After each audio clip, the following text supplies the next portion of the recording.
신약성경 누가복음 16장 16절 한 절만 같이 읽겠습니다. 다 같이 읽어봅시다. 시작. 율법과 선지자는 요한의 때까지요 그 후로부터는 하나님 나라의 복음이 전파되어 사람마다 그리로 침입하느니라. 아멘. 참 귀한 말씀인데요, 이 말씀을 소홀하게 생각하는 그러한 분들이 참 많습니다. 이 말씀이 얼마나 중요한가는 우리가 성경을 찾으면서 같이 은혜를 나누겠습니다. 고린도전서 15장 50절 보면 혈과 육은 하나님의 나라를 이어받을 수 없다, 이렇게 말씀하고 있습니다. 그러니까 부모에게서 태어난 모든 인류는 혈과 육을 가지고 이 땅에 태어나게 되죠. 그 사람들은 누구도 하나님 나라에 들어갈 수 없다, 이렇게 말씀합니다. 왜 그러냐면 시편 51편 5절 보면 한번 찾아볼까요? 시편 51편 5절 시작.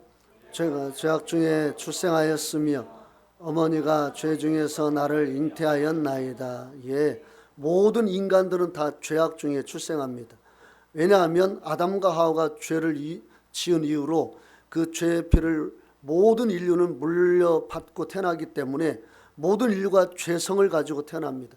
그래서 어느 일정 기간 자라면 그때부터 죄를 짓는 것을 아무렇지도 않게 범하게 되는 것을 우리가 잘 볼 수가 있는 것이죠. 자, 죄가 무서운 이유는 우리 이사야서 59장 1절 2절 봅시다. 같이 읽어봅시다. 시작. 여호와의 손이 짧아 권하지 못하심도 아니요 귀가 둔하여 듣지 못하심도 아니라 오직 너희 죄악이 너희와 너희 하나님 사이를 갈라놓았고 너희 죄가 그의 얼굴을 가리어서 너희에게서 듣지 않으시게 함이니라. 아멘. 예, 죄가 왜 무서우냐면 하나님과 우리 사이를 갈라놓습니다. 그래서 하나님의 얼굴이 가리어서 더 이상 하나님의 그 영광을 볼 수 없는 지경에 이르게 되었다는 사실이죠. 자, 이와 같은 인간의 죄로부터 인간을 구원하시기 위하여 하나님이 구약에는 율법을 주셨습니다. 자, 구약에서 율법 외에 다른 것으로 하나님의 백성들이 구원받을 길이 있었나요? 구약에는 무조건 율법이었습니다. 십계명과 그 다음에 할례와 율법을 가지고 하나님이 그들의 백성을 구원하셨습니다. 그 외에는 구원받을 길이 전혀 없었어요. 이것이 옛 계명입니다. 자, 그러면 신학은 뭘 통해서 구원을 이룰까요? 오늘 보면 누가복음 16장 16절 보니까 율법과 선지자는 요한의 때까지라고 그랬습니다. 그 요한의 때에 예수께서 태어나셨죠. 구약의 선지자, 마지막 선지자 침례 요한 때에 예수님이 태어나셨습니다. 예수님이 태어나신 이유는 갈라디아서 4장 4절부터 보면 구약의 율법을 마치고 신약을 여시기 위하여서 이 땅에 오신 겁니다. 그래서 이제 신약을 여신 예수님의 그 의뢰로 말미암아 하나님 나라의 복음이 그 후로는 전파되어서 사람마다 그리로 침입해요. 이제 지금은 누구든지 하나님 나라의 복음을 통해서만 우리가 구원받을 수 있는 길이 열리게 된 것입니다. 자, 마가복음 1장 15절 보세요. 시작. 이 시대에 때가 찼고 하나님의 나라가 가까이 왔으니 회개하고 복음을 믿으라 하시더라. 아멘. 하나님 나라에 들어가려면 회개하고 복음을 믿어야 됩니다. 자, 여기서 우리가 중요하게 생각해야 될 게 뭐냐면 많은 분들이 회개로 끝내요. 회개한 이유는, 돌아선 이유는 복음을 믿게 하기 위함인데 그냥 회개하면 됐다 이거예요. 회개해서 이제 네가 돌이켰으니까 너는 구원받았다 이겁니다.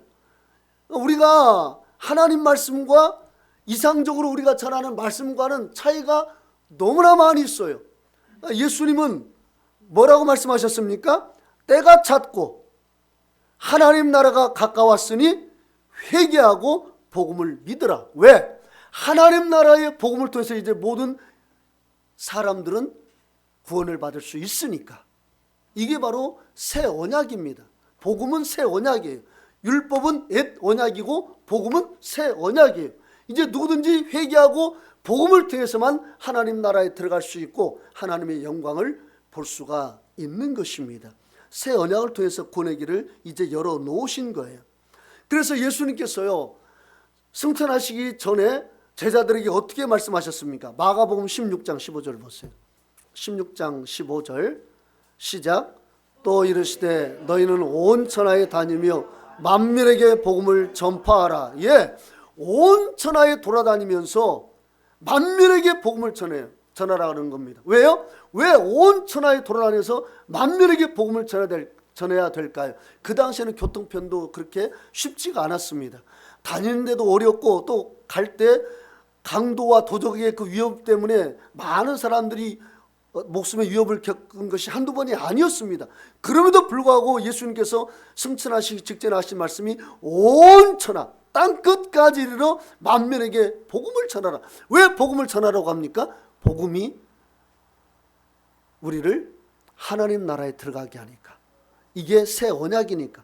복음을 통해서만 이제 인간은 구원받을 수 있으니까. 자, 로마서 1장 16절 보세요. 내가 복음을 부끄러워하지 아니하노니 이 복음은 모든 믿는 자에게 구원을 주시는 하나님의 능력이라 됨이라. 먼저는 유대인에게요 그리고 헬라인에게로다. 아멘.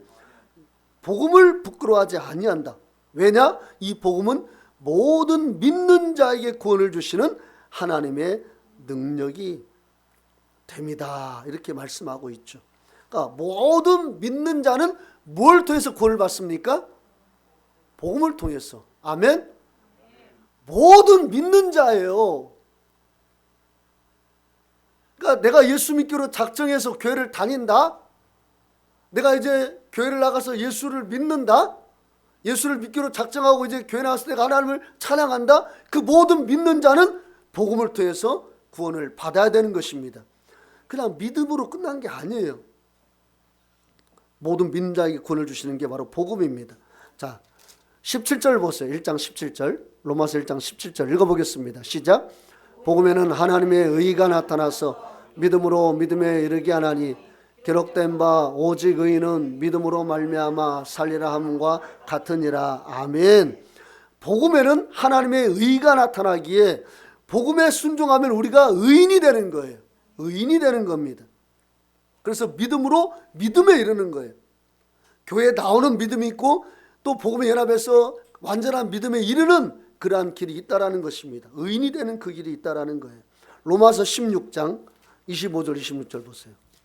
나의 복음과 예수 그리스도를 전파함은 영세전부터 감추어졌다가 이제는 나타내신 바 되었으며 영원하신 하나님의 명을 따라 선지자들의 글로 말미암아 모든 민족이 믿어 순종하게 하시려고 알게 하신 바 그 신비의 계시를 따라 된 것이니 이 복음으로 너희를 능히 견고하게 하실. 아멘. 여기 보니까 이 복음은 우리를 구원하기 위해서 영세전부터 계획하시고 감춰져 있다가 이제 우리에게 나타나신 바 되었다는 것이죠. 그런데 그 복음을 주신 이유는 바로 능히 너희를 견고케 한다. 우리를 견고케 하기 위해서 복음을 주셨다. 이렇게 말씀하고 있죠. 에베소서 3장 6절입니다. 이는 이방인들이 복음으로 말미암아 그리스도 예수 안에서 함께 상속자가 되고 함께 지체가 되고 함께 약속에 참여하는 자가 됨이라. 아멘. 이방인들이 유대인과 어떻게 함께 될 수가 있습니까? 복음으로 말미암아.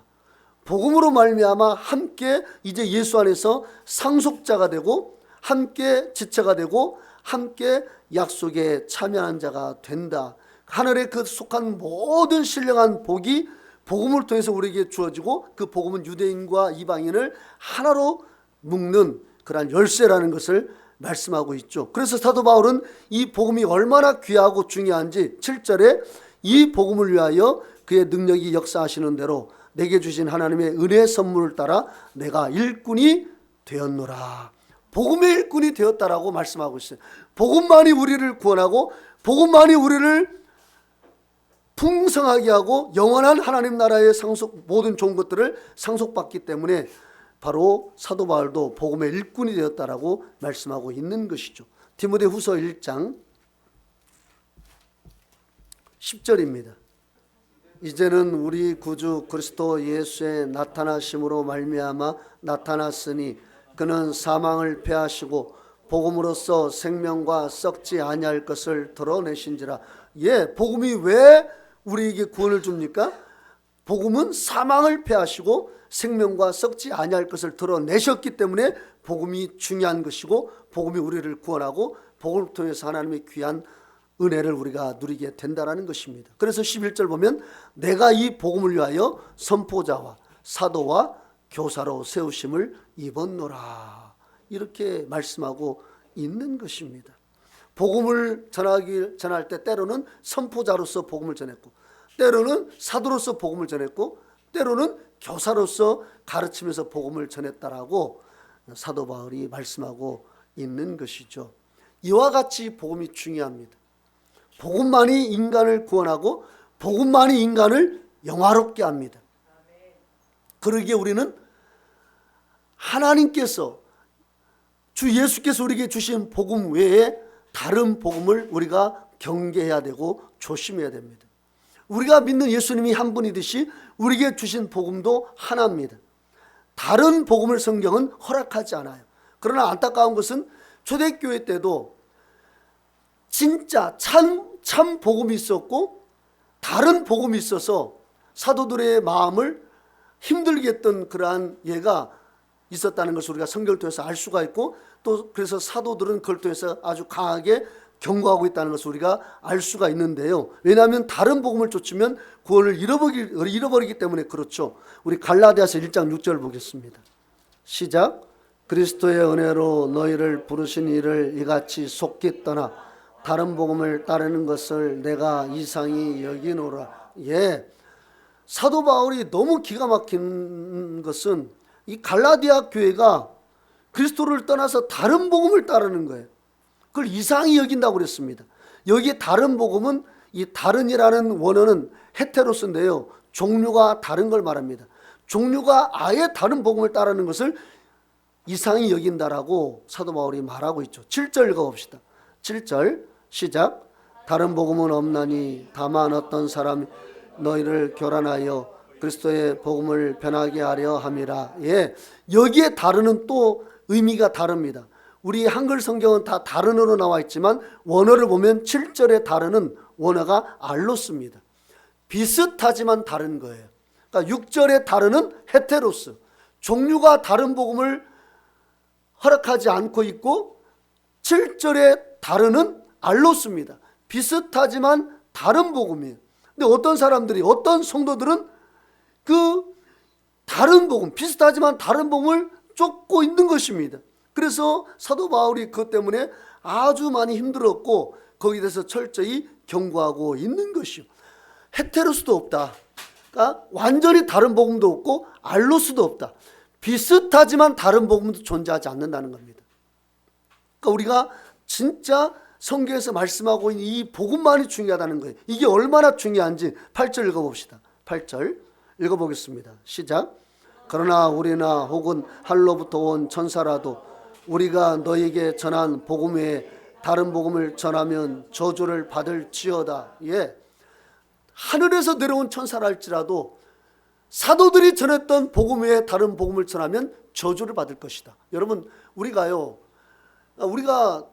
이 복음의 기준이 큰 교회 유명한 목사가 복음의 기준이 아닙니다.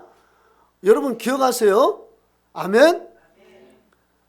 진짜 몇만 명 모인 교회 목사가 설교했을 때 그 설교가 성경에서 어긋났다면 그건 다른 복음이지 바른 복음은 아니에요. 천사가 거기에서 말씀을 전해도 사도들이 전했던 복음 외에 다른 복음을 천사가 전한다면 그 천사는 저주받아야 됩니다. 왜? 구원의 길을 막고 있으니까. 하나님 나라의 복음을 통해서 이제 구원을 얻는데 그게 새 언약인데 새 언약을 다른 것으로 전한다? 그래서 사람들의 구원을 막아버린다? 그건 천사랄지라도 저주의 대상인 겁니다. 사도 바울이 지금 그렇게 강하게 말씀하고 있는데, 그러면 인간은 뛰어난 목사? 유명한 목사? 알아주는 목사? 저는 어때요? 누가 알아줍니까? 진짜 작은 교회 목회자입니다. 뭐 누가 알아줘요? 누가 저에 대해서 작은 교회 목사니까 그 말 듣지 마. 사람들 그렇게 말할 수 있어요. 큰 교회 다니는 사람은 야, 그 작은 교회 산 말, 야, 그 따르지 마. 야, 그 작은 교회 이렇게 할 수 있어요. 그러나 성경으로 돌아가면은요, 그건 허용이 안 되는 거예요.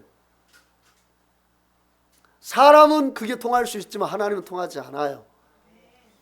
소아시아 7교회 중에 유일하게 칭찬 들었던 교회가 서머나 교회와 빌라델비아 교회인데, 빌라델비아 교회는 너희가 적은 능력을 가지고도 내 이름을 배반하지 아니했다고 그랬습니다. 빌라델비아 교회는 적은 교회예요. 너희가 적은 능력을 가지고도 내 이름을 배반하지 아니했다. 중요한 것은 큰 교회냐 작은 교회냐 그게 중요한 것이 아니에요. 작은 교회라 할지라도 진리에서 다른 어긋난 걸 전하면 그건 있을 수 없는 것이죠. 큰 교회인데 진짜 바른 복음을 전한다? 그건 환영받을 일이죠. 진짜 좋은 일이에요. 그런데 큰 교회든 작은 교회든 말씀에서 어긋난 것을 전하면 그건 아닌 거예요. 그건 천사라도 용납할 수 없는 겁니다. 자, 9절 보세요. 9절 읽어봅시다. 시작. 우리가 전에 말하였거니와 내가 지금 다시 말하노니 만일 누구든지 너희가 받은 것 외에 다른 복음을 전하면 저주를 받을지어다. 예, 바울이 전에도 말했대. 그러니까 이게 얼마나 복음이 중요한지 전에도 말했고 내가 이제 다시 말한다. 근데 만일 누구든지 사도들이 받은 것, 사도들이 전해서 너희가 받은 것 외에 다른 복음을 전하면 저주를 받을지어다. 여러분, 제가 그냥 사람들을 좋게 할까요? 하나님을 좋게 하는 목회자가 돼야 될까요? 하나님이죠. 10절 보세요. 시작. 이제 내가 사람들에게 좋게 하랴 하나님께 좋게 하랴 사람들에게 기쁨을 구하랴. 내가 지금까지 사람들의 기쁨을 구하였다면 그리스도의 종이 아니니라. 아멘. 그리스도의 종은 사람의 기쁨을 구하는 종이 되어서는 안 됩니다. 사도 바울은 하나님을 기쁘시게 하기 위해서라면 사람에게 돌을 맞아도 바른 복음을 전하겠다 이겁니다. 저 역시 마찬가지죠. 우리 역시 사도 바울과 같은 단호함이 있어야 될 줄로 믿습니다. 초대교회 때부터 다른 복음이 있었다는 것은 우리가 진짜 단호함을 가지고 다른 복음을 배겨가지 않으면 우리도 얼마든지 우리가 넘어질 수 있는 그러한 요소를 가지고 있다는 것이죠. 고린도 교회에서도 그렇거든요. 우리 고린도 후서 11장 보세요. 바로 갈라디아서 앞에 고린도 후서 297페이지 고린도 11장 4절 고린도 후서 11장 4절입니다. 읽어봅시다. 만일 누가 가서 우리가 전파하지 아니한 다른 예수를 전파하거나 혹은 너희가 받지 아니한 다른 영을 받게 하거나 혹은 너희가 받지 아니한 다른 복음을 받게 할 때에는 너희가 잘 용납하는구나. 이게 무슨 일입니까? 다른 예수, 다른 영, 다른 복음을 받게 할 때는 잘 용납한다는 거예요. 있을 수 없는 일이죠. 그런 사람들에 관해서 3절에 뭐라고 말씀하고 있습니까? 3절 읽어봅시다. 시작. 뱀이 그 간계로 하와를 미혹한 것 같이 너희 마음이 그리스도를 향하는 진실함과 깨끗함에서 떠나 부패할까 두려워하노라. 예, 다른 예수를 쫓고 다른 영을 받고 다른 복음을 받을 때 그 사람은 어떤 사람이냐? 그리스도를 향하는 진실함과 깨끗함에서 떠나 부패한 사람이다. 이렇게 성경은 규정하고 있는 것입니다. 복음은 하나밖에 없어요. 다른 거 없습니다. 그렇다면 복음은 무엇일까? 어떤 게 진짜 성경에서 말씀하고 있는 복음일까? 우리 고린도전서 15장 1절부터 보겠습니다. 고린도전서 15장 1절. 자, 읽어봅시다. 시작. 형제들아, 내가 너에게 전한 복음을 너에게 알게 하노니 이는 너희가 받은 것이요 또 그 가운데 선 것이라. 예, 복음을 알게 한다 이렇게 말씀하고 있죠. 그런데 이미 이 복음을 고린도 교회가 받았고 또한 그 가운데 섰다라고 말씀하고 있습니다. 자, 그런데 계속 강조하고 있는 거예요. 왜? 복음만이 우리를 구원할 새 언약이니까. 2절 보세요. 시작. 너희가 만일 내가 전한 그 말이라는 것은 그 복음을 말합니다. 너희가 만일 내가 전한 그 복음을 시작 굳게 지키고 헛되이 믿지 아니하였으면 그로 말미암아 구원을 받으리라. 예, 오직 복음을 통해서 구원을 받는다는 겁니다. 자, 3절 시작. 내가 받은 것을 먼저 너에게 전하였노니 이는 성경대로 그리스도께서 우리 죄를 위하여 죽으시고 4절 장사 지낸 바 되셨다가 성경대로 사흘 만에 다시 살아나사. 자, 이게 복음입니다. 이게 복음의 핵심이에요. 복음의 핵심이 뭐냐? 예수님의 죽음, 장사, 부활. 이것이 바로 복음의 핵심입니다. 자, 복음이 뭐라고요? 예수님의 죽으심, 장사되심, 부활하심. 이걸 줄여서 예수님의 죽음, 장사, 부활. 이게 바로 복음의 핵심이에요. 그런데 성경은 예수 그리스도의 복음에 순종할 것을 말씀해요. 자, 로마서 봅시다. 고린도전서 앞에 로마서 16장 25절에 보면 복음과 예수 그리스도를 전파했다가 말씀하고 있죠. 복음과 예수 그리스도는 뗄래야 뗄 수 없습니다. 예수 그리스도를 통해서 복음이 나왔기 때문에 그렇습니다. 그리고 26절 보면 이렇게 말씀하고 있죠. 읽어봅시다. 시작. 이제는 나타내신 바 되었으며 영원하신 하나님의 명을 따라 선지자들의 글로 말미암아 모든 민족이 믿어 순종하게 하시라고 알게 하시한 바 그 신비의 계시를 따라 된 것이니 이 복음으로 너희를 능히 견고하게 하실. 복음을 주신 이유가 모든 민족이 믿어 순종하게 하려고 알게 하셨다. 이렇게 말씀하고 있습니다. 그러니까 복음은 우리가 믿는다면 그 복음에 순종하기 위해서 예수님께서 우리를 위해서 죽으시고 장사 지낸 바 되셨다가 부활하신 거예요. 믿으십니까? 자, 베드로전서 4장 17절 보세요. 하나님의 집에서 심판을 시작하실 때가 되었나니 만일 우리에게 먼저 하면 하나님의 복음을 순종하지 아니하는 자들의 그 마지막은 어떠하며. 여기 보니까 하나님의 집에서 심판이 시작할 때가 되었을 때에 어떤 자들이 심판을 받냐면 하나님의 복음에 순종하지 아니하는 자들에게 심판을 주신다라고 말씀하고 있죠. 자, 우리 데살로니가후서 1장 7절 보겠습니다. 환난을 받는 너희에게는 우리와 함께 안식으로 갚으시는 것이 하나님의 공이시니 주 예수께서 자기의 능력의 천사들과 함께 하늘로부터 불꽃 가운데 나타나실 때에 예수님의 재림을 말씀하고 있죠. 자, 8절 읽어보겠습니다. 시작. 하나님을 모르는 자들과 우리 주 예수의 복음에 복종하지 않는 자들에게 형벌을 내리시리니. 하나님을 모르는 자들이 형벌을 받고 또 두 번째는 우리 주 예수의 복음에 복종하지 않는 자들에게 형벌을 내리신다 그랬습니다. 자, 그러면 이 말씀이 지금 심각한 말씀입니까? 심각한 말씀이 아닙니까? 심각한 말씀이죠. 그럼 목회자들이 이 말씀을 목숨 걸고 전해야 됩니까? 전하지 말아야 됩니까? 전해야죠. 자, 그런데 9절 읽어봅시다. 시작. 이런 자들은 주의 얼굴과 그 힘의 영광을 떠나 영원한 멸망의 형벌을 받으리로다. 얼마나 무섭습니까? 하나님을 모르는 자들과 주 예수의 복음에 복종하지 않는 자들에게 형벌을 내리는데 그 형벌이 영원한 멸망의 형벌이래요. 그러므로 예수를 믿는 사람은 복음을 알아야 되고 복음에 순종해야 됩니다. 그럼 우리가 어떻게 하면 예수님의 죽음, 장사, 부활의 복음에 우리가 순종할 수 있을까요? 이게 진짜 중요합니다. 복음을 알았어요. 복음이 예수님의 죽음, 장사, 부활, 이게 복음의 핵심이라는 것을 알았습니다. 그런데 이 복음의 순종을 요구해요. 성경은 복종을 요구한단 말이에요. 그럼 우리가 어떻게 하면 예수님의 그 복음에 순종하고 복종할 수 있을까? 자, 우리 마가복음 10장 38절 보세요. 예수께서 이르시되 너희는 너희가 구하는 것을 알지 못하는도다. 내가 마시는 잔을 너희가 마실 수 있으며 내가 받는 세례를 너희가 받을 수 있느냐. 이것은 예수님의 죽으심을 말씀하고 있는데 예수님의 그 죽으심을 세례로 말씀하고 있어요. 세례를 너희가 받을 수 있느냐. 이건 곧 너희가 나의 죽음을 받을 수 있느냐 그 말이에요. 자, 누가복음 12장 50절이요.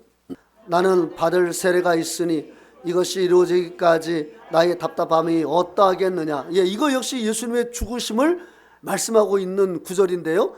나의 받을 세례가 있다. 예수님의 죽으심이 세례라고 분명히 성경은 말씀하고 있죠. 자, 로마서 6장으로 가보세요. 로마서 6장 3절. 무릇 그리스도 예수 합하여 세례를 받은 우리는 그의 죽으심과 합하여 세례를 받은 줄을 알지 못하느냐. 예, 세례가 예수님의 죽으심과 합하여서 받는 것이라고 분명히 말씀하고 있죠. 그러니까 우리가 예수님의 그 죽음에 순종하려면 우리가 뭘 받아야 됩니까? 세례. 자, 그럼 우리가 장사에는 어떻게 연합해요? 4절 읽어보세요. 4절 6장 4절 시작. 그러므로 우리가 그의 죽으심과 합하여 세례를 받음으로 그와 함께 장사되었나니. 예, 세례로 그와 함께 장사되었나니. 그러니까 세례는 예수님의 죽으심과 장사를 같이 포함하고 있어요. 그러니까 예수님의 죽으심과 장사에 연합하려면 어떻게 해야 돼요? 세례를 받아야 돼요. 세례를. 이게 이렇게 중요하단 말이에요. 자, 골로새서 2장 12절 보세요. 너희가 세례로 그리스도와 함께 장사되고 또 죽은 자들 가운데서 그를 일으키신 하나님의 역사를 믿음으로 말미암아 그 안에서 함께 일으키심을 받았느니라. 예, 여기 보니까 너희가 세례로 그리스도와 함께 장사되었다 이렇게 말씀하고 있죠. 그러니까 침례는 두 가지를 의미해요. 예수님의 죽으심과 장사되심을 말씀하고 있는 것이고, 우리가 여기에 침례에 순종할 때에 예수님의 죽으심과 장사 지냄에 같이 순종하는 것임을 분명히 알 수가 있죠. 사실요, 예수님의 죽음과 장사는 하나입니다. 하나예요. 제가 만약에 죽으면 저를 그냥 그렇게 내방쳐 놓는 분이 있을까요? 아무리 제가 우리 가족에게 몹쓸 짓을 하고 못된 아빠로 있었다 할지라도 제가 꼴 보기가 싫어서라도 빨리 장사를 지내겠죠. 안 그래요? 내방쳐놔 저 인간 살아서 그렇게 내게 고생했으니까 내방쳐놔 이럴 사람이 어디가 있냐고요. 그러니까 죽음과 장사는 사실 하나예요. 죽으면 장사 지내는 것은 너무나 분명합니다. 그래서 이 침례도 죽음과 장사를 같이 의미하고 있다는 것을 우리가 잘 알 수가 있죠. 자, 그럼 우리가 부활에는 어떻게 순종할 수 있을까요? 로마서 8장 11절 보세요. 예수를 죽은 자 가운데서 살리신 이의 영이 너희 안에 거하시면 그리스도 예수를 죽은 자 가운데서 살리신 이가 그 안에 거하시는 그의 영으로 말미암아 너희 죽을 몸도 살리시리라. 아멘. 자, 육신의 예수를 죽은 자 가운데서 살리신 것은 영이라고 그랬죠. 성령이에요. 그러니까 신성이 인성을 살린 겁니다. 죽은 인성을 신성이 살린 거예요. 그런데 그 신성, 성령이 우리 안에 거하면 너희 죽을 몸도 살리시리라. 그러니까 성령을 받으면, 우리가 성령을 받으면 내가 예수님의 그 부활에 동참하게 되는 거예요. 얼마나 오묘하고 심오합니까? 그래서요, 9절에 보면 이렇게 말씀하고 있죠. 로마서 8장 9절 읽어봅시다. 시작. 만일 너희 속에 하나님이 영이 거하시면 너희가 육신에 있지 않고 영에 있나니 누구든지 그리스도의 영이 없으면 그리스도의 사람이 아니니라. 예, 그만큼 성령을 받는 것이 중요하다는 것이죠. 그리스도의 영이 없으면 그리스도 사람이 아니라고 못 받고 있어요. 그러니까 우리가 성령을 받아야 됩니다. 그래야 부활에 동참할 수 있으니까. 아멘. 자, 이와 같이 침례받고 성령 받으면 예수님의 죽음, 장사, 부활의 복음에 순종하게 돼요. 우리가 예수님의 죽음, 장사, 부활의 복음에 순종하게 되는 것을 성경은 뭐라고 말씀하고 있냐면 예수님의 죽음, 장사, 부활의 복음에 순종하는 것을 거듭남이라고 말씀합니다. 자, 우리 베드로 전서 1장 23절 보세요. 너희가 거듭난 것이 썩어질 씨로 된 것이 아니요 썩지 아니할 씨로 된 것이니 살아있고 항상 있는 하나님의 말씀으로 되었느니라. 예, 거듭난 것이 하나님의 말씀으로 되었다 이렇게 말씀하고 있죠. 자, 그럼 25절 보면 그 말씀이 어떤 말씀인지 기록되어 있죠. 읽어봅시다. 시작. 오직 주의 말씀은 세세토록 있도다 하였으니 너에게 전한 복음이 곧 이 말씀이니라. 아멘. 복음이 곧 말씀이라고 말씀하고 있으니까 그러니까 복음을 통해서 우리가 거듭나게 되는 거예요. 복음은 우리를 거듭나게 합니다. 아멘. 자, 그래서 복음이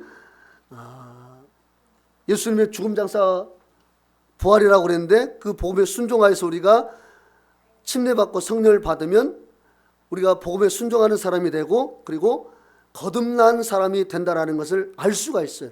제가 말씀드렸죠. 혈과 육은 하나님 나라를 유업으로 이어받을 수가 없어요. 그러니까 부모의 자식으로 태어난 사람은 누구를 막론하고 하나님 앞에 갈 수가 없다란 말이에요. 왜? 죄 중에 우리가 다 나왔기 때문에. 그 죄를 지은 우리가 죄에서 풀려나 죄와 사망에서 구원받을 수 있는 길은 다시 태어나야 구원을 받을 수 있는데, 그 다시 태어나는 길이 뭐냐면 복음에 순종하는 거예요. 복음에 순종할 때 우리가 다시 하나님의 자녀로 태어나서 하나님의 구원을 우리가 누리고 은혜를 누리게 되는 것입니다. 이것을 예수님께서는 요한복음 3장 3절에서 강조하셨죠. 읽어봅시다. 우리 요한복음 3장 3절. 예수께서 대답하여 이르시되 진실로 진실로 내게 이르노니 사람이 거듭나지 아니하면 하나님 나라를 볼 수 없느니라. 예, 거듭나지 아니하면 하나님 나라를 볼 수 없다는 거예요. 왜 거듭나지 아니하면 하나님 나라를 볼 수 없습니까? 복음에 순종하지 않는 사람이니까, 그 사람은. 그리고 5절 보면 거듭난 것이 무엇인가를 구체적으로 말씀하고 있죠. 5절 읽어봅시다. 시작. 예수께서 대답하시되 진실로 진실로 내게 이르노니 사람이 물과 성령으로 나지 아니하면 하나님 나라에 들어갈 수 없느니라. 아멘. 침례와 성령으로 거듭나는 것이 바로 하나님 나라에 들어가는 길이라는 것을 예수님이 친히 말씀하셨죠. 아멘. 그러니까 이게 복음이에요. 예수님께서 요한복음 3장에서 말씀하신 3장 3절에서 5절까지 말씀하신 것이 복음이라고 말씀하지 않고 있지만, 그러나 전에 우리가 읽어본 성경 말씀을 다 종합해 볼 때 이게 바로 복음이에요. 복음은 틀리지가 않아요. 예수님 말씀하신 거듭남이 우리가 복음으로 말씀한 거듭남과 상충된다면 그건 진리가 아니죠. 진리가 두 개가 되는 거잖아요. 진리는 하나거든요. 참은 하나예요. 유일한 거예요. 그런데 예수님께서 말씀하신 것도 이 물과 성령으로 거듭나는 것이 복음이 아닌 다른 것으로의 거듭남이고, 또 복음으로 다시 태어나는 것이 또 다른 어떤 거듭남이라면 이건 진리가 아닌 것이죠. 그런데 앞뒤를 다 맞춰보니까 똑같아요. 물과 성령으로 거듭나라, 또 복음이 바로 침례받고 성령 받는 것이다. 이걸 연합해 보니까 똑같아요. 다 물은 예수 그리스도의 벌하심으로 말미암아 이제 너희를 구원하는 편이 곧 침례라. 베드로전서 3장 21절. 그러니까 똑같아요. 똑같은 말씀을 강조하고 있는 거예요. 여러분, 저의 말은 그렇게 큰 의미가 없어요. 그러나 이게 예수님의 말이라면 우리가 진짜 깊이 새겨들어야 됩니다. 왜냐하면 요한복음 12장 보세요. 48절 보세요. 읽어보겠습니다. 시작. 나를 저버리고 내 말을 받지 아니하는 자를 심판할 이가 있으니 곧 내가 한 그 말이 마지막 날에 그를 심판하리라. 예, 예수님의 이 말씀은요 너무나 귀하면서도 중요하면서도 참으로 우리가 새겨들어야 할, 두려워야 될 이유는 마지막 날에 뭘 통해서 심판하냐면 예수님께서 하신 그 말씀으로 심판하신대요. 그러면 우리가 이 요한복음 3장에 있는 말씀이나 또 사복음서에 있는 말씀이나 또 사도들을 통해서 주신 말씀이나 그 모든 말씀을 우리가 쉽게 생각할 수 있겠습니까? 없죠. 왜? 그 말씀이 우리를 주님께서 심판하실 때 말씀으로 심판하신다고 분명히 말씀하셨으니까. 그래서요, 하나님 나라에 들어가는 복음은 하나입니다. 다른 복음은 없어요. 그런데 초대교회 때부터 다른 복음이 있었죠. 그리고 그것을 따르는 사람도 있었습니다. 그리고 역시 지금도 다른 복음이 있어요. 무서운 현상입니다. 다른 복음이 있어요. 그걸 우리가 어떻게 알 수 있습니까? 우리가 받는 이 물침례만 봐도 알 수가 있어요. 침례가 너무나 종류가 많아요. 딱 하나만 참 복음이거든요. 오늘 침례의 시간하는 이 침례가 만약에 성경에 없는 침례를 베푼 침례라면 이건 다른 복음입니다. 만약에 제가 성경에 없는 것을 가지고 침례의 식을 행한다면 그건 다른 복음이 돼요. 하늘에서 내려온 천사라 할지라도 저주를 받아야 될 다른 복음입니다. 왜 제가 그렇게 말씀드리냐면 약식 세례가 있고 물에 잠기는 침례가 있고 성부 성자 성신의 그 칭으로 주는 침례가 있고 또 예수 이름으로 뿌리는 약식 세례가 있고 예수 이름으로 베푸는 침례가 있고 침례가 너무 많아요. 유아 세례도 있고. 거기에서 딱 하나만이 진리입니다. 진리는 하나예요. 아멘?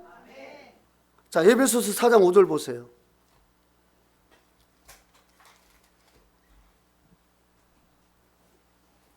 에베소서 4장 5절.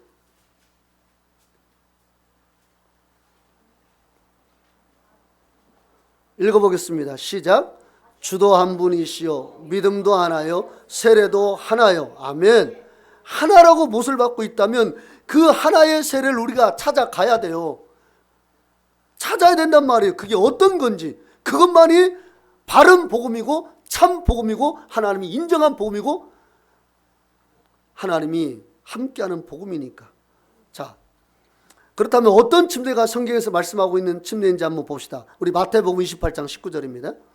그러므로 너희는 가서 모든 민족을 제자로 삼아 아버지와 아들과 성령의 이름으로 세례를 베풀고. 아멘. 이 침례가 얼마나 중요한지 모든 민족으로 제자를 삼으라는 거예요. 그래서 반드시 침례를 베풀라는 겁니다. 그런데 아버지와 아들과 성령의 무엇으로? 이름으로. 이름들이 아닙니다. 이름이에요. 단수예요. 아버지와 아들과 성령의 이름이 있다라는 겁니다. 그 이름으로 주라는 거예요. 그럼 아버지의 이름이 무엇입니까? 우리 요한복음 5장을 봅시다. 요한복음 5장 43절. 읽어봅시다. 시작. 나는 내 아버지의 이름으로 왔음에. 예. 나는 내 아버지의 이름으로 왔다. 그 다음에 다른 사람이 자기 이름으로 오면 영접할 것이다. 이건 적그리스도를 말씀하고 있죠. 후에 적그리스도가 오면 그것을 영접할 것을 말씀하고 있는데 나는 내 아버지의 이름으로 왔다. 그러니까 예수께서 아버지의 이름으로 왔다. 그러니까 예수의 이름은 아버지의 이름이라는 것을 성경은 우리에게 말씀하고 있는 것이죠. 아들의 이름은 너무나 잘 알고 있죠. 우리 마태복음 1장 21절. 아들을 낳으리니 이름을 예수라 하라. 이는 그가 자기 백성을 그들의 죄에서 구원할 자이심이라 하니라. 예, 아들의 이름은 누구예요? 예수. 아버지 이름도 예수, 아들 이름도 예수. 자, 성령의 이름 요한복음 14장. 요한복음 14장 26절입니다. 보혜사 곧 아버지께서 내 이름으로 보내실 성령. 예, 보혜사 곧 아버지께서 내 이름으로 보내실 성령. 그러니까 성령의 이름도 예수죠. 성령의 이름도 예수라는 것을 우리가 분명히 잘 알 수가 있습니다. 아멘. 그래서 사도행전 16장 보면 그걸 분명하게 밝혀 있잖아요. 사도행전 16장 6절부터 7절 보세요. 성령이 아시아에서 말씀을 전하지 못하게 하시거늘 그들이 부르기아와 갈라디아 땅으로 다녀가 무시아 앞에 이르러 비두니아로 가고자 애쓰되 예수의 영이 허락하지 아니하시는지라. 예, 6절에서는 성령이 아시아에서 복음을 전하지 못하게 했다라고 하는데 7절 보니까 그 성령이 누구의 영이라고요? 예수의 영. 그러므로 성령의 이름도 예수라는 것을 우리가 잘 알 수가 있죠. 그래서 제자들은 가는 곳마다 예수 이름으로 침례를 베풀었습니다. 자, 우리 사도행전 2장 38절 시작. 베드로가 이르되 너희가 회개하여 각각 예수 그리스도의 이름으로 세례를 받고 죄사함을 받으라. 그리하면 성령의 선물을 받으리니. 예, 각각 누구의 이름으로 세례를 받으라고요? 예수 그리스도의 이름으로, 예수의 이름으로 세례를 받아야 돼요. 예수 이름으로. 예수 이름이 아버지 아들과 성령의 이름이니까. 자, 8장 16절이요. 사도행전 8장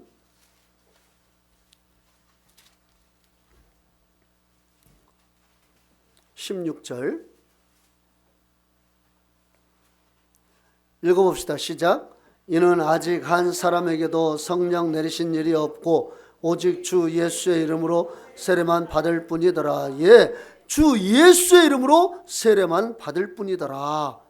예, 세례는 예수 이름으로 받아야 돼요. 자, 10장 48절 읽어봅시다. 시작. 명하여 예수 그리스도의 이름으로 세례를 베풀라 하니라.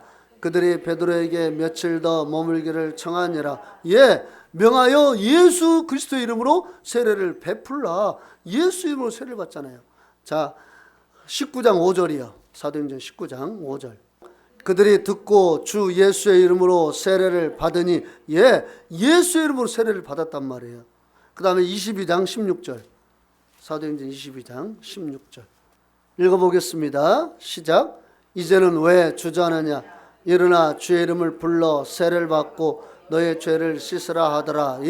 주의 이름, 예수의 이름을 불러 세례를 받으라. 이렇게 말씀하고 있죠. 분명히 예수님께서 제자들을 모아놓고 너희는 모든 민족으로 제자를 삼아 아버지와 아들과 성령의 이름으로 침례를 베풀라고 했을 때에 제자들이 천하 만국 흩어져 가지고 침례를 베풀 때 아버지와 아들과 성령의 이름으로 세례를 베푸노라 이렇게 한 것이 아니라 예수 이름으로 베풀었단 말이에요. 왜? 예수님이 이름으로 베풀으라고 했으니까 사도들은 그 이름으로 세례를 베풀었어요. 그러니까 우리도 이름으로 베풀어야죠. 이름으로 받아야죠. 아멘. 왜? 침례는 새 언약이니까, 새 언약 안에 있으니까.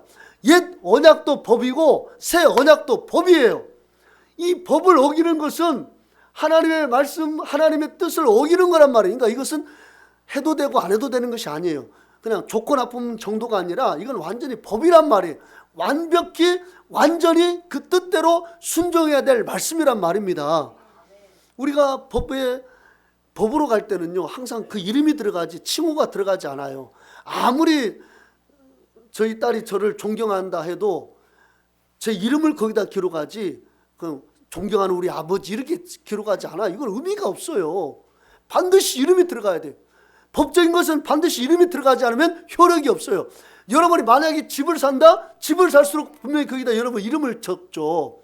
귀한 것일수록, 중요한 것일수록 반드시 이름이 들어가요. 침례가 정말 복음에 순종한, 거듭나게 하는 귀한 그런 하나님의 은혜가 거기에 담겨져 있다면 반드시 이름이 들어가야 되죠. 그래서 사도들은 다 아버지와 아들과 성령의 이름인 예수 이름으로 침례를 베풀었던 것입니다. 그럼 왜 굳이 예수 이름으로 침례를 베풀었을까요? 자, 사도행전 10장 43절 보세요. 그에 대하여 모든 선지자도 증언하되 그를 믿는 사람들이 다 그의 이름을 힘입어 죄사함을 받는다 하였느니라. 아멘. 이름이 빠지면 효력이 없어요. 왜? 이름이 죄사함이 있으니까. 그러니까 이름으로 내가 침례를 받지 않았다? 그건 효력이 없는 거예요. 왜? 이름이 죄를 사하니까. 요한일서 2장 12절입니다. 읽어봅시다. 시작. 자녀들아, 내가 너희에게 쓰는 것은 너희 죄가 그의 이름으로 말미암아 사함을 받았음이요. 아멘. 너희 죄가 그의 이름, 예수의 이름으로 말미암아 사함을 받았음이요. 그러니까 이름이 죄를 사하기 때문에 반드시 예수 이름으로 침례를 받아야 됩니다. 아멘. 또 침례는 이 원어가 밥티조입니다. 밥티조. 이것은 뭐냐면 물에 잠기다, 침수하다 이런 의미가 있어요. 그렇기 때문에 침례는 우리가 말씀드렸듯이 죽음과 장사를 의미한다고 그랬죠. 장사는 완전히 사람을 덮는 거잖아요. 그래서 이 침례도 완전히 물속에 들어갔다 나오는 것을 성경은 말씀하고 있습니다. 그래서 예수님도 요단강에서 완전히 물속에 잠겼다가 나오셨고 또 초대교회도 다 물에 잠기는 침례를 받았다는 것을 우리가 성경을 통해서 알 수가 있죠. 우리 한 구절만 볼까요? 사도행전 8장 35절부터 봅시다. 35절부터 읽어보겠습니다. 시작. 빌립이 입을 열어 이 글에서 시작하여 예수를 가르쳐 복음을 전하니, 복음을 전했습니다. 에티오피아 내시에게요. 그때 36절이요. 길 가다가 물이 있는 곳에 이르러 그 내시가 말하되 보라, 물이 있으니 내가 세례를 받음에 무슨 거리낌이 있느냐. 자, 보세요. 이 지금 내시가 광야를 가고 있습니다. 광야길을 가고 있어요. 광야를 갈 때 가장 필요한 게 뭡니까? 물이죠. 그리고 복음을 전해서 침례가 중요하다는 것을 알았으면 초대교회는 바로 침례를 베풀었어요. 거기에서. 그러면 약식 세례가 진짜 하나님의 뜻에 맞다면 광야를 통과할 때 가장 중요한 게 물이니까 그 물로 뿌리면 되겠죠. 약식 세례를 주면 되겠죠. 그런데 그 어디에도 그들이 약식 세례를 베풀었다 말하지 않고 물이 있는 곳까지 가요.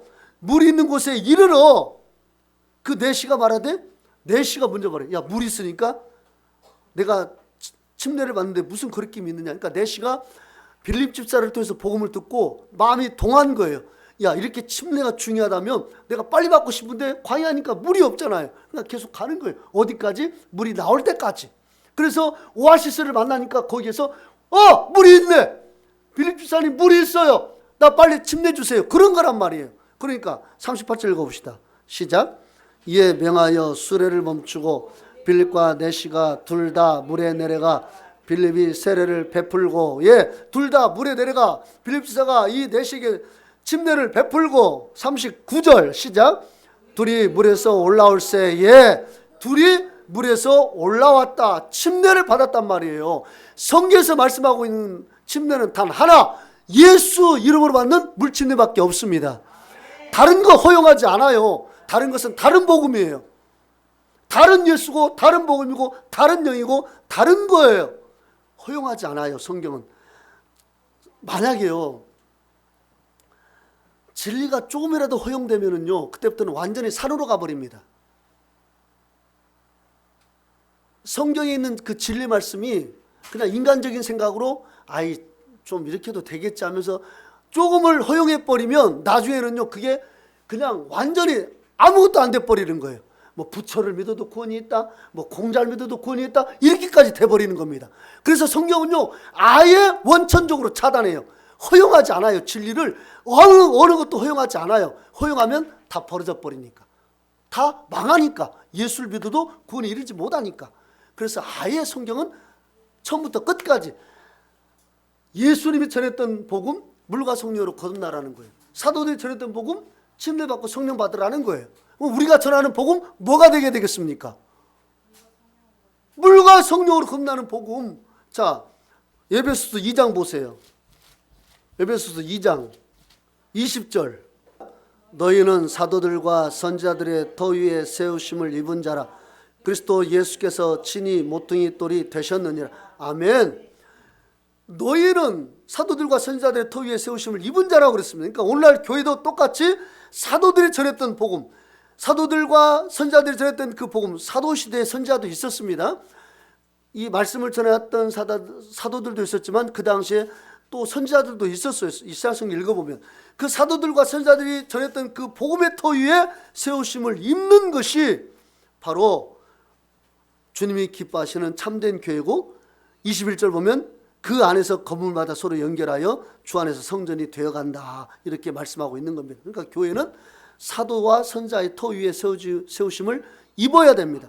사도와 선지자들이 가르쳤던 그 복음 위에 세워져야 하나님이 기뻐하시는 교회라는 것을 성경은 우리에게 명확하게 말씀하고 있는 것이죠. 자, 사도 신학은 복음을 통해서만 우리가 구원을 받습니다. 아멘. 복음 외에 어떤 것으로도 구원받을 수 없어요. 그래서 예수님도 회개하고 복음을 믿으라고 말씀했고, 또 누가복음 16장 16절에서는 율법은 요한의 때까지고, 그 다음에 이제 지금은 하나님 나라의 복음을 통해서 우리가 구원을 얻게 된다라고 말씀하고 있습니다. 지금은 복음을 통해서만 사람이 구원을 받아요. 그 복음이 예수님의 죽음, 장사, 부활이라고 그랬습니다. 거기에 순종하는 길이 뭐냐면 침례받고 성령 받는 거예요. 아멘. 그러면 우리가 그 복음에 연합한 것이고 순종해서 구원을 받게 되는 것인데, 그 침례는 바로 예수 이름으로 받는 물침례를 의미한다는 것을 제가 말씀드렸습니다. 다른 복음은 없어요. 다른 침례 없습니다. 하나예요. 그래서 우리가 이 복음에 순종해서, 예수님의 그 죽음 장사의 복음에 순종해서 침례를 받을 때에 성경은 어떻게 말씀하고 있습니까? 마가복음 16장 16절 보세요. 믿고 세례를 받은 사람은 구원을 얻을 것이요 믿지 않는 사람은 정죄를 받으리라. 아멘. 이 순서가 바뀌면 안 돼요. 바뀔 수 없어요. 믿고 구원받은 사람은 교회에 입교하기 위해서 세례를 받을 것이요, 이게 아니란 말이에요. 그런데 오늘날 가르치면 그래요. 믿으면 구원받으니까 이제 교회에 입교하는 예식으로 세례를 받아. 그게 좋아. 이런 식으로 가르쳐. 저는 진짜 그렇게 너무나 많이 들었어요. 교회 입교 예식으로 세례를 베푼대요. 그 이상은 아니에요. 그런데 성경은 뭐라고 말씀하고 있어요? 믿고 세례를 받은 사람이 구원을 얻어요. 왜? 복음이니까 이게. 아멘? 이게 순서가 바뀔 수 없어요. 믿고 구원받은 사람이 세례받는 거 아니에요. 믿고 세례받은 사람이 구원을 받는 거예요. 이건 예수님께서 친히 하신 말씀이란 말이에요. 마지막에 내 말이 그들을 심판하리라고 그랬잖아요. 예수님께서. 어떤 거 가지고 심판해요? 이 마가복음 16장 16절 가지고 심판하신단 말이에요. 세례가 복음이기 때문에 우리에게 구원을 주는 거예요. 자, 그 다음에요. 사도행전 2장 38절이요. 베드로가 이르되 너희가 회개하여 각각 예수 그리스도의 이름으로 세례를 받고 죄사함을 받으라. 그리하면 성령의 선물을 받으리니. 아멘. 사실은요, 복음을 주신 이유가 바로 이것 때문입니다. 그러니까 복음은 우리를 죄와 사망으로부터 자유케 하는데, 이 침례는 우리의 죄를 자유케 하는 거예요. 죄에서 우리를 사함받게 합니다. 그래서 우리가 구원에 이르게 하는 거예요. 그래서 이게 복음인 것입니다. 그러니까 우리가 당연히 예수님으로 침례받고 내 모든 죄를 다 사함 받아야 되겠죠. 아멘. 내가 이렇게 침례를 통해서 죄사함 받으면 그 이후로 내가 죄를 지으면 그때 이제 우리는 회개하면 되는 겁니다. 회개하면 내 죄가 다 없어지는 거예요. 내가 이미 예수님으로 침례를 받았으니까 그 이후로 내가 이제 회개하면, 돌이키면 내 죄는 다 예수님의 그 피가 적용되기 때문에 다 죄가 사해지는 거예요. 그러니 이거 얼마나 큰 은혜입니까? 얼마나 큰 은혜예요. 그래서 침례는요, 예수 피가 우리에게 적용되는 거예요. 그래서 하나님 죄를 묻지를 않으세요. 자, 오늘 로마서 6장 7절 보세요. 읽어보겠습니다. 시작. 이는 죽은 자가 죄에서 벗어나 의롭다 하심을 얻었음이니라. 아멘. 죽은 자는 죄에서 벗어나요. 침례가 죽음과 장사를 의미한다고 그랬죠. 침례를 받으면 우리가 죄에 대해서 죽은 자가 되기 때문에 이제 죄에서 벗어나 의로운 자가 돼요. 예수님의 그 피가 내게 적용된단 말이에요. 예수님의 그 죽으신 십자가의 피가 내게 적용되니까 이제 더 이상 죄가 나를 관여할 수가 없어요. 그래서 내가 이제 자유를 누리는 사람이 되는 것입니다. 그래서 요한일서에 그걸 말씀하고 있죠. 요한일서 1장 7절 보세요. 읽어보겠습니다. 요한일서 1장 7절 시작. 그가 빛 가운데 계신 것 같이 우리도 빛 가운데 행하면 우리가 서로 사귐이 있고 그 아들 예수의 피가 우리를 모든 죄에서 깨끗하게 하실 것이요. 예, 예수의 피가 우리의 모든 죄를 깨끗하게 해요. 그러니까 예수의 피가 우리에게 적용됐어요. 침례를 통해서 예수님 피가 우리에게 적용됐단 말입니다. 그러니까 이제 내가 죄를 지은다 할지라도 그 죄를 회개하고 돌이키면 죄에서 내가 깨끗하게 되는 것입니다. 얼마나 큰 은혜입니까? 그래서 복음 안에 침례가 있고 그 침례가 우리의 죄를 사하기에 하나님의 놀라운 은총이 복음 안에 들어있다는 것을 우리가 알 수가 있는 것이죠. 자, 우리 사도행전 22장 16절 보세요. 자, 읽어보겠습니다. 시작. 이제는 왜 주저하느냐? 일어나 주의 이름을 불러 세례를 받고 너의 죄를 씻으라 하더라. 아멘. 예, 계속해서 침례가 죄를 씻는다 이렇게 말씀하고 있죠. 침례가 복음이기 때문에 죄를 씻게 하는 겁니다. 예수님의 죽음과 장사 연합하는 거기 때문에 내 죄를 깨끗이 씻어버리는 거예요. 내 죄를 예수님께서 대신 짊어지시고 십자가에 죽으시고 장사 지는 바 되셨기 때문에 내가 그 예수님의 죽음과 장사 연합해서 침례를 받으면 내 모든 죄가 예수님께 다 전가되는 것입니다. 그래서 내 죄가 다 씻어지는 것이, 이게 복음입니다. 얼마나 귀합니까? 자, 우리 두 절만 더 찾아보고 마칩시다. 베드로전서 3장 21절. 물은 예수 그리스도의 부활하심으로 말미암아 이제 너희를 구원하는 병이 곧 세례라. 이는 육체의 더러운 것을 제하여 버림이 아니요 하나님을 향한 선한 양심의 간군이라. 아멘. 예, 물은 침례다. 그런데 이것은 곧 구원의 표다, 구원의 실체다, 이렇게 말씀하고 있는 것입니다. 그러니 당연히 오늘 우리가 침례 예식은 바로 추수감사절 이 날에 영혼의 추수를 하는 귀한 날인 것입니다. 우리가 이 추수감사절에 침례 예식을 한다. 얼마나 은혜롭고 얼마나 복된 날입니까? 복음을 통해서만 구원을 얻는데 그 복음에 연합해서 바로 이 침례를 통해서 죄를 씻어버리는 죄사함 받는 놀라운 예식을 행하는 이 시간이야말로 가장 복되고 귀한 시간인 줄로 믿습니다. 자, 결론입니다. 우리가 예수님의 죽음 장사의 그 복음에 연합하는 것은 예수 그리스도 이름으로 침례를 받는 것이라고 말씀했습니다. 또한 예수님의 부활에 연합하는 것은 성령을 받는 것이다 이렇게 말씀했죠. 그러면 우리의 죄와 사망의 문제가 동시에 해결되는 겁니다. 침례는 죄의 문제를 해결하고 성령은 우리의 사망의 문제를 해결하죠. 그래서 복음이 위대한 것이고 복음을 통해서만 우리가 구원을 받을 수가 있는 것입니다. 아멘. 그 복음은 딱 하나, 오늘 받는 이 예수 그리스도 이름으로 받는 물침례, 이게 바로 예수님의 죽음과 장사에 연합하는 딱 하나의 바른 복음입니다. 아멘.